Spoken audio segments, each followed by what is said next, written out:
बूढ़ा बाप जिसके माथे पे झुर्रियां पड़ गई हैं, उसे केक काटने की खुशी हो रही है, गुब्बारे लगा करके बेटे घर को सजा रहे हैं, ये गुब्बारों को देख करके मुस्कुरा रहा है। मैं 70 साल का हो गया हूँ, मैं 80 साल का हो गया हूँ, नादान ये मुस्कुराने की घड़ी नहीं है, ये तो आंसू बहाने की घड़ी है। अगर तेरी जिंदगी के 70 साल बीत गए थे तो केक काट के खुशियां ना माना, अपने 70 साल की गुजरी हुई जिंदगी को याद कर।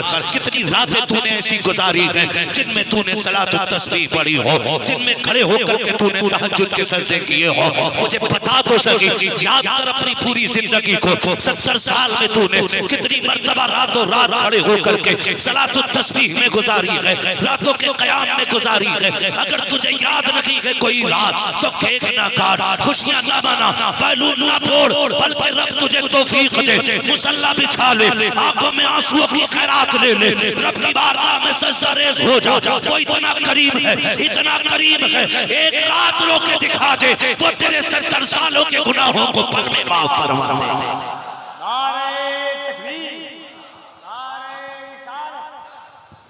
ओ भाई, हमें हो क्या गया है, किधर जा रहे हैं?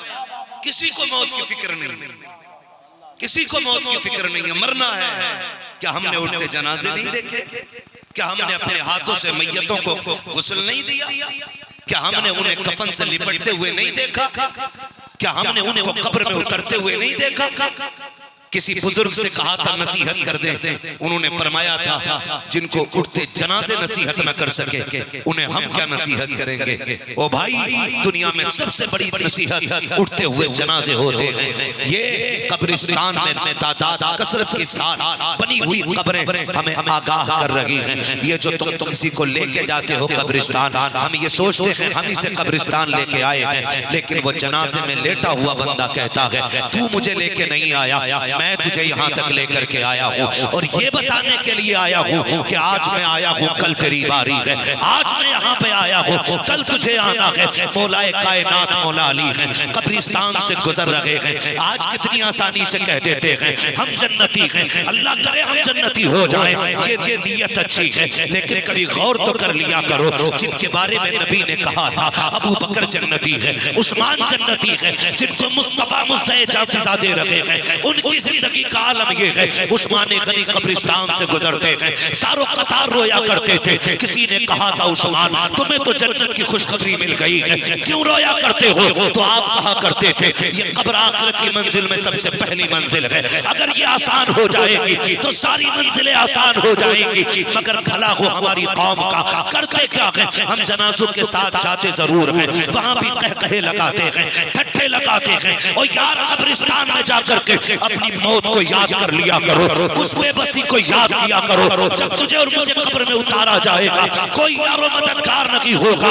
आज बड़े इतरा के चलते हैं, जो होगा देखा जाएगा। क्या देख लेगा, औकात क्या है? तुझे बेबस किया जाएगा, जैसी मौत धक्का देगी ऐसा गिरेगा तख्ते पे कि अपने हाथ से गुस्ल नहीं कर पाएगा, खुद से कपड़े नहीं उतार पाएगा। चादर तेरे ऊपर डाली जाएगी, अगर वो सरकेगी संभाल नहीं पाएगा। जब पानी डालने वाले डालेंगे, करवट तू नहीं ले सकता है, दूसरे करवट दिलाएंगे। किस चीज पे इतराता है, कौन सी दौलत तेरे पास है, जगहों का देखा जाएगा, कुछ नहीं देख सकता है। हजरत अली ने कहा था कब्रिस्तान वालों बताओ तो सही कैसी गुजरी है। आवाज आई कब्रों से, अली हमारी बात में पूछना, पहले ये तो बताओ जो बिल्डिंग हमने छोड़ी थी उस इमारत का क्या बना है, जो हमने अपने यार छोड़े थे वो यारों का क्या हाल है। किसी ने कहा मैं बीवी छोड़ के आया था, वो मर गई होगी मेरे गम में। अल्लाह अकबर। हजरत अली ने कहा था जो यार तुमने छोड़े थे तुम्हारी जगह दूसरे यार उनको मिल गए हैं। जो हवेली तुम छोड़ के आए थे तेरी औलाद ने तकसीम करके उसको बीच से बांट के 2 हिस्सों में तकसीम कर दिया है।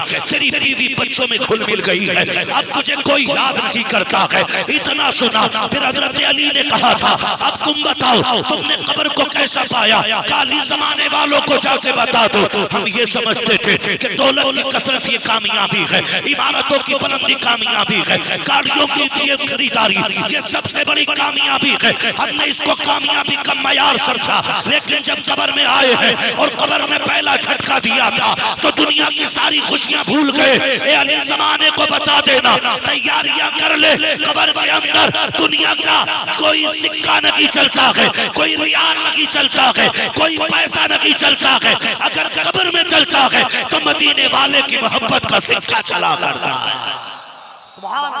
भाई आज आखिरत की तैयारी करें, आज कब्र की तैयारी करें, आज कब्र की तैयारी करें। लोग कभी भी कहते थे कि ये मौलवी मन घड़त बात करता है। खुदा की कसम मेरी तकरीर तबे यार को बेचैन करती है। सबब क्या है? वही कहता हूं जो दिल पर गुजरती है। भाई वो लोग मेरी बात सुने, मौत सबको आनी है, मौत सबको आनी है कि नहीं? मौत सबको आनी है। परसों की बात है, परसों की अचानक गाड़ी में एक नौजवान का फोन आया, सुने और जिंदगी की हकीकत को समझे। एक नौजवान का फोन आया, ये अल्लाह की इज्जत की कसम खा के कह रहा हूँ, हुजूर की इज्जत की कसम, अगर मैं झूठ बोलूं अल्लाह मेरी जबान आज ही गूंगी हो जाए।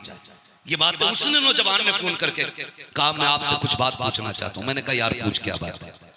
कहने लगा मैं ये पूछना चाहता हूँ, मेरे वालिद का इंतकाल हो गया, पता ये करना है वो मुझसे राजी है कि नाराज है। मैंने कहा यार मैं कैसे बताऊं? उसने कहा पूरी बात सुन लो, खुद बता दोगे। मैंने कहा चल बता। उसने जो बताना शुरू किया ना, उसने कहा कि मेरी उम्र 17 साल है। कितनी? समझे बहुत गौर से, मेरी उम्र 17 साल है। मैंने कहा फिर? कहने लगा कि मैं अपने वालिद से बड़ा दूर रहता था, इत्तेफाक से एक दिन आपकी गुफ्तगू सुनी, उस दिन से सुनने लग गया, फिर मैं अपने वालिद से इश्क करने लग गया। उसने कहा मुझे मोहब्बत हो गई, मैं मुंबई रहता था, कहा आपकी गुफ्तगू सुनते सुनते मुझे बाप की कुर्बानियां याद आई, मैंने फोन लगाया, मेरा बाप बीमार था। मैंने पूछा अब्बा क्या हाल है? कहता कुर्बान जाऊं बाप की मोहब्बत के। वो बीमारी में भी ये कह रहे थे बेटे मैं ठीक हूं, तू बता तू कैसा है, तू बता तू कैसा है। कहा वो मुझसे कह रहे थे तू बता तू कैसा है। ये कहते कहते वो रोने लग गए, रोने लग गया। उसने कहा कि मैंने कहा बाप बताओ आप ठीक है? तो वो कहने लगे मुझसे बेटे अगर तू खुश है तो तेरा बाप भी खुश है। कहने लगे मैंने बात की, फिर मैंने अपनी माँ से बात की, फिर मैंने अपने बाप से बात की। कहते फिर मेरे बाप ने ना 2 दिन मेरी बात अब्बू से नहीं हुई। मेरे घर वाले बताते हैं कि मेरे बाप उठे नहाए और मुझसे कहने अपने घर में कहने लगे बिस्तर तैयार कर दो, मुंबई अपने बेटे के लिए लेके जाना है। कहने लगा वो नहा रहे थे और उसी बीच में ना उनका पैर फिसला गिरे वो और इंतकाल हो गया। पूछता क्या मेरे बाप मुझसे राजी हैं?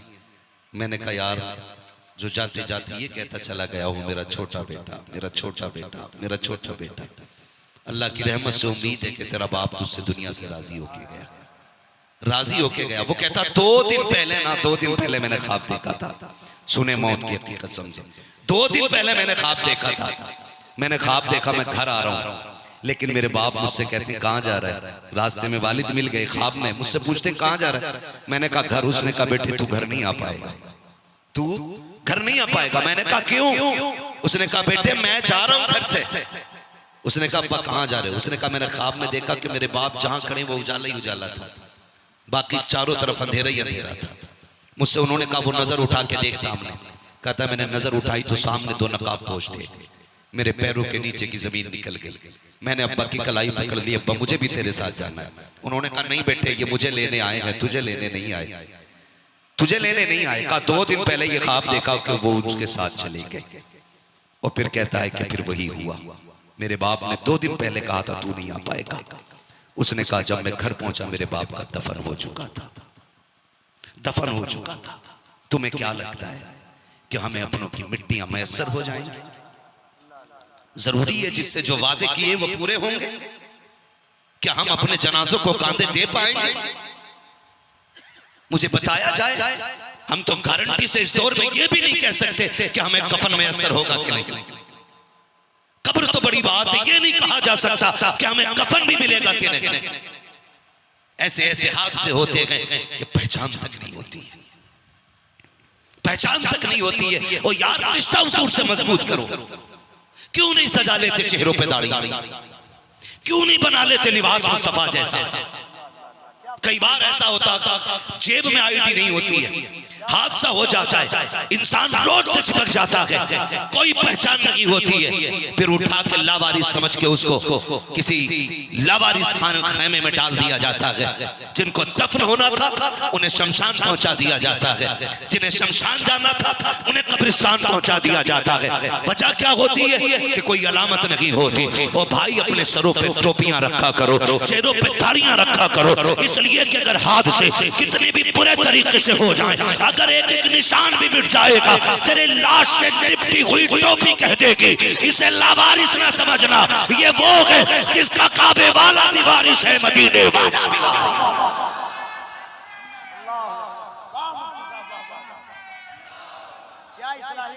ओ भाई अपने चेहरों पे सुन्नत सजाओ, अपने चेहरों पे सुन्नत सजाओ, सर पे दाढ़ियां रखो, सर पे दाढ़ियां रखो। ओ भाई रिश्तों से वफा करो, रिश्तों से वफा करो। ये जो आग लगी है ना हसद की आग, अल्लाह माफ करे, बाप बेटे से सीधे मुंह बात करने तैयार नहीं, बेटा बाप से सीधे मुंह बात करने तैयार नहीं, भाई भाई के खिलाफ कागज लिए खड़ा है। मुकदमे जा करके देखो जमीनों को लेकर के किसके मुकदमे किसके खिलाफ है, भाई के मुकदमे भाई के खिलाफ, अपनों के मुकदमे अपनों के खिलाफ। ओ भाई आज तक कोई कब्र में जमीन लेके नहीं गया, आज तक कोई दौलत लेके नहीं गया। अगर यकीन ना हो तो किसी के कफन में हाथ खोल के देख लेना, खाली हाथ बंदा आता है, खाली हाथ जाता है, कोई लेकर के नहीं गया और हम भी लेके नहीं जाएंगे। तो फिर किसके लिए आखिरत तबाह कर रहे हैं, किसके लिए बर्बाद कर रहे हैं अपनी आखिरत को? मुझे बताओ तो सही, अगर सगे भाई ने इतनी जमीन पे कब्जा कर लिया है, सगे भाई ने, तो तुझे क्या पड़ी, तूने उठा के उसके सर पे डंडा मार दिया, सर फटा, उसने मुकदमा कर दिया, अपने अपनों के खून के प्यासे हो गए। ये जिंदगी हमारी, अल्लाह माफ करे। ओ भाई आज अखलाक की इतनी कमी है कि हमारे किरदार इतने कड़वे हो गए हैं कि लोग हमें देख करके इस्लाम की मुखालफत करते, हमारे रवैये देख के लोग कहते इन्हें मुसलमान कहते, ऐसे मुसलमान होते। फटा नोट मुट्ठी बंद करके चला के कलमा पढ़ने के बावजूद कहता देखा मेरी समझदारी, फटा नोट चला के आ गया। ओ भाई जब तूने मुट्ठी बंद करके फटा नोट दिया था, दुकानदार ने नहीं देखा लेकिन खुदा देख रहा था। क्यों भूल गए ये बात कि खुदा देख रहा था?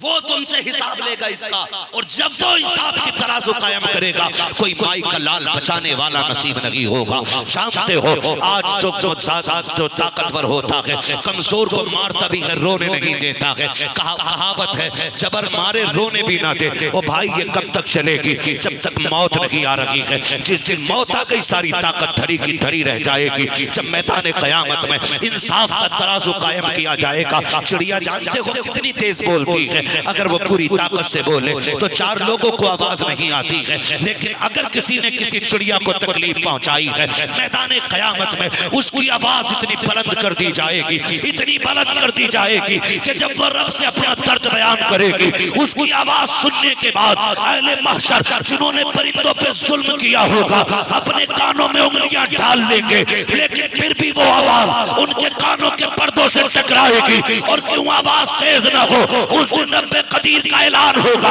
आज फैसले का दिन है, आज इंसाफ का दिन है, आज हक का दिन है। जिस